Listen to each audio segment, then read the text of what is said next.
ನಿನ್ನೆ ಸಂಜೆ ನನ್ನ ತಂದೆ ಹಾಲೂರು ನಾಗಪ್ಪ ಅವರ ಹುಟ್ಟೂರಾದ ಬಿಡದಿ ಪಕ್ಕದ ಶೆಟ್ಟಿಗೌಡನ ದೊಡ್ಡಿಯಲ್ಲಿ ಅಂತ್ಯ ಸಂಸ್ಕಾರವನ್ನು ಮಾಡಲಾಯಿತು. ನಾನೇ ನೆರವೇರಿಸಿದೆ. ತುಂಬ ಜನ ಮಾಡಬೇಡ ಅಂದರೂ ಕಾರಣ ಸದ್ಗತಿ ಪ್ರಾಪ್ತಿ ಆಗಲ್ಲ ಅಂತ.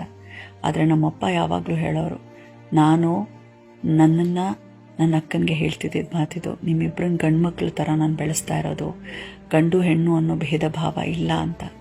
ಹಾಗಾಗಿ ನನ್ನ ಅಪ್ಪನ ಆತ್ಮಕ್ಕೆ ಖಂಡಿತ ತೃಪ್ತಿ ಸಿಗತ್ತೆ ಅಂತ ಮಾಡೋದಕ್ಕೆ ನಾನು ಮುಂದಾದೆ. ಬಹಳಷ್ಟು ಜನ ಕಸಿನ್ಸು ನಾನು ಅಂತ್ಯ ಸಂಸ್ಕಾರ ಮಾಡಿ ಆಚೆ ಬಂದಾಗ ಯಾರಿಗೆ ಗಂಡು ಮಕ್ಕಳಿಲ್ಲ ಅವ್ರು ಹೇಳಿದ್ದು, we really felt proud of you. ನಮ್ಮ ಮಕ್ಳಿಗೂ ಕೂಡ ಹೇಳ್ತೀವಿ, ನಮ್ಮ ಲಾಸ್ಟ್ ರಿಚುವಲ್ಸ್ನ ನೀವೇ ಮಾಡಿ ಅಂತ ಹೇಳಿದಾಗ ನನಗನ್ಸಿದ್ದು, ಖಂಡಿತವಾಗ್ಲೂ ಬದಲಾವಣೆನ ನಾವು ಹುಡ್ಕೋದು ಅಥವಾ ಕಾಯ್ತಾ ಕೂರೋದಲ್ಲ, ನಾವು ಕೂಡ ಬದಲಾವಣೆಗೆ ತೆರೆದುಕೊಳ್ಬೇಕು. ನಾನೇ ಪ್ರಥಮ ಅಲ್ಲ, ಬಹಳಷ್ಟು ಜನ ಹೆಣ್ಮಕ್ಳು ಮಾಡಿದ್ದಾರೆ. ಯಾರಿಗೆ ಖುಷಿ ಆಗುತ್ತೋ ಬಿಡುತ್ತೋ, ನಮ್ಮಪ್ಪನಿಗಂತೂ ಖಂಡಿತ ಖುಷಿಯಾಗಿರುತ್ತೆ. ಅಣ್ಣ, I miss you for ever.